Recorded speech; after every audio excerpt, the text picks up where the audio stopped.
ایک گھنٹہ بغیر محبت کی 100 برس کی زندگی سے بہتر ہے۔ محبت و پیار اور دشمنی میں ہر چیز جائز ہو جاتی ہے۔ محبت میں شبہ محبت کے لیے زہر ہے۔ محبت کی نہیں جاتی، محبت ہو ہی جاتی ہے۔ یہ شعلہ خود بھڑکتا ہے، بھڑکایا نہیں جاتا۔ یہ ضروری نہیں ہے کہ ہم محبت کو پرندوں کی طرح پنجروں میں قید کر کے رکھیں۔ اگر اسے رہنا ہوگا تو اڑان کے باوجود کہیں نہیں جائے گا، اور اگر رہنا نہیں ہوگا تو پنجرے بھی کمزور ثابت ہوں گے۔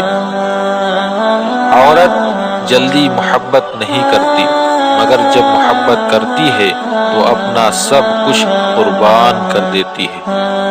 حقیقی محبت اس کو کہتے ہیں کہ آدمی اپنے محبوب کے ہر حکم کو مانے اور اس کام سے بچے جسے وہ برا سمجھتا ہو یا کہتا ہو، چاہے ایسا کرنے میں جان کی قربانی پیش کرنی پڑے یا ساری دنیا ہی ناراض کیوں نہ ہو جائے۔